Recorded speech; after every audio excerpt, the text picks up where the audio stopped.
bit about what it means to be human alongside technology. When we started to plan our session for this lunchtime, we came up with the idea of becoming human alongside technology because AI is a big topic for us in our group. But as we were kind of grappling with that, we really shifted the word to being human alongside technology. It just had a more natural feel for our group. And so with this explosion of generative AI, our team is constantly chewing on those impacts for education, our teachers, and of course our students. And we feel that it's really important to keep asking this question: what does it mean to be human alongside technology? And we feel that it's really essential for us to continually ask this question, mostly because it's going to help us remain empowered. It is going to help us emphasize AI as a vehicle in which we expand knowledge versus AI becoming our knowledge. And it will ensure that human influence is part of AI in ways that reflect real human diversity. And it really will help AI remain inclusive of the human experience. So we're going to invite you today on a little journey to explore your own thoughts and have some reflection on what it means to be human alongside technology. But also, we did some surveying to educators. We started just surveying local educators, and it kind of actually blossomed out from there, and we had responses from different states and even different countries into our survey. So it gives you a little insight on what educators are thinking about the same question here. Before we get started though, again, my name is Jen Hopkins. I'm one of the technology TOSAs here at Portland Public Schools, and I'm joined by Ryan Hoxie, who fills the same role as I do. And then also Kevin Crotchett is our Director of Learning Technologies. All right, so speaking of being human, why don't you get out your phones real quick? And we kind of wanted to survey your thoughts on this question. This was the prompt that was a part of Learning Council's agenda today that we were presented with, oh gosh, about 6 weeks ago. So let's take a moment, we'll take 120 seconds. What does being human alongside technology mean to you? To act not in fear, but to question the purpose of the tools and how it can better support our intent. That's a good one. Who put that down?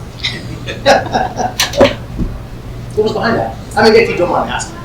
I think it just speaks to all the conversations we're having here today and within schools about how do we present ourselves in a digital space as well as in person, and do those two differ, or do they, or which more accurately represents who we think we are and hope to be.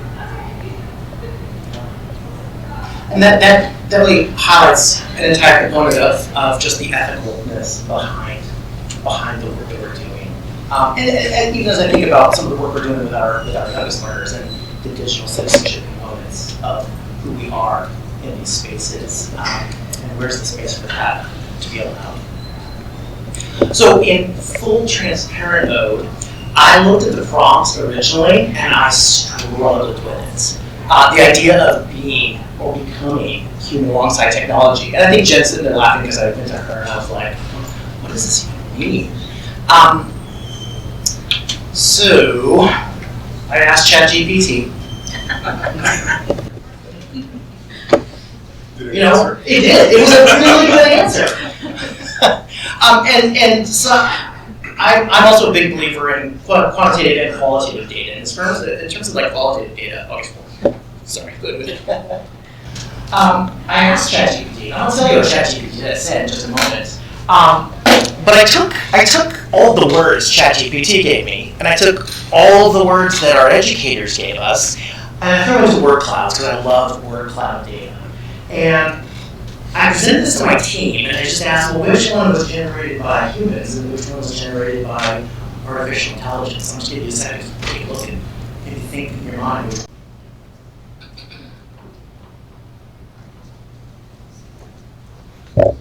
And while you're doing that, it always surprises me how related the answers from humans and artificial intelligence is. Being human alongside tech suggests a harmonious relationship between humans and technology, where we don't merely become dependent on machines, but we use them to augment our human experience. It also underscores the need to consider the ethical and societal implications of the technological changes we embrace, ensuring that these changes align with human values and contribute to a more equitable and compassionate future.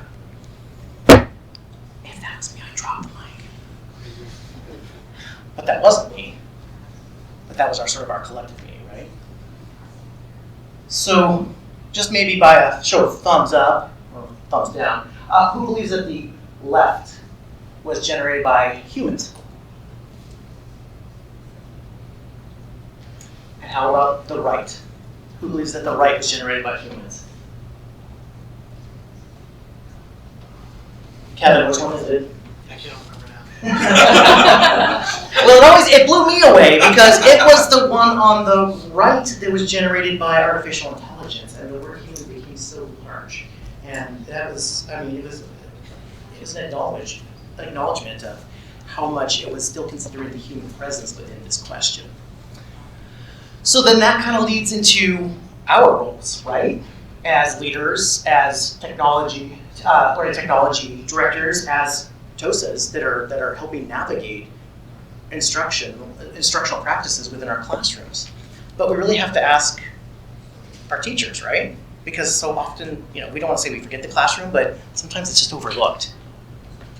I think it goes back to that listening piece that Dr. Armstrong was talking about this morning. It's really just taking a pulse check to see what our educators are thinking about all of this. So Ryan and I did some very informal research. We sent out a Google form to educators here in Portland Public through our chat channels. Then we decided, well, let's just put it on Twitter and see what happens. So we put it on Twitter, and it started to get shared, and we got, like I said, responses from all over the U.S. and even outside of the U.S. So we just took a handful of these quotes that folks responded with. It says, being human alongside technology means to me to guide and monitor technology to assure that it makes people feel and know that you really care.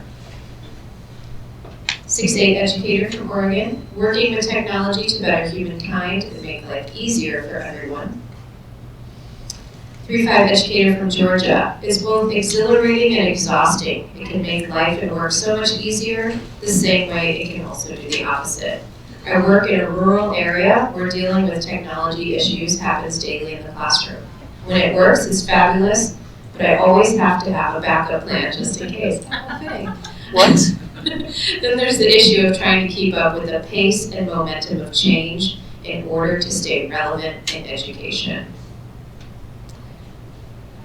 We are the humans who make either great use or poor use of the tools available to us in this moment in time.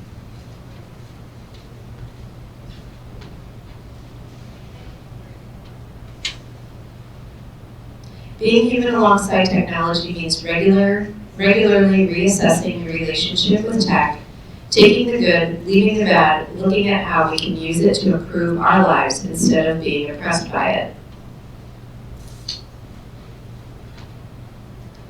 Higher ed educator in Oregon, merging qualitative judgment with quantitative analysis.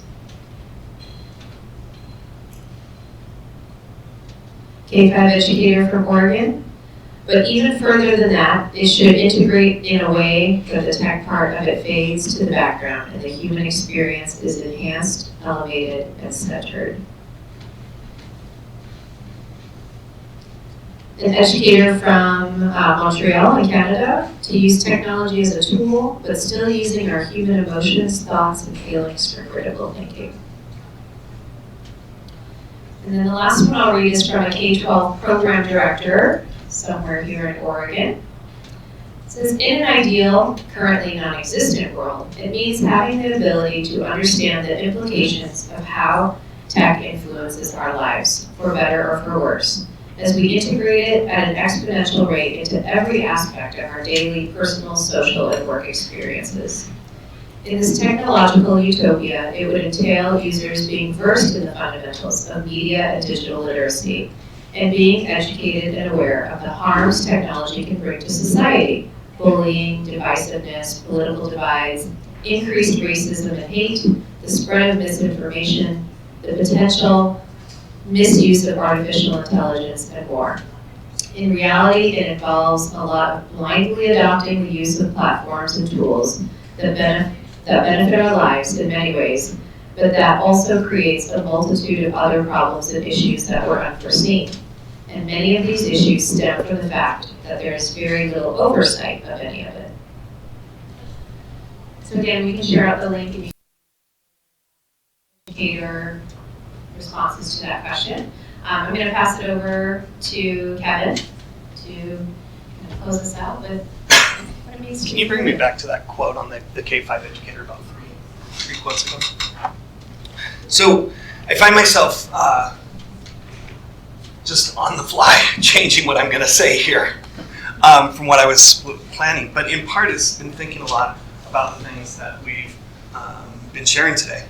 When I think about being human alongside technology, and think about how that applies to our mission, educating and teaching and learning.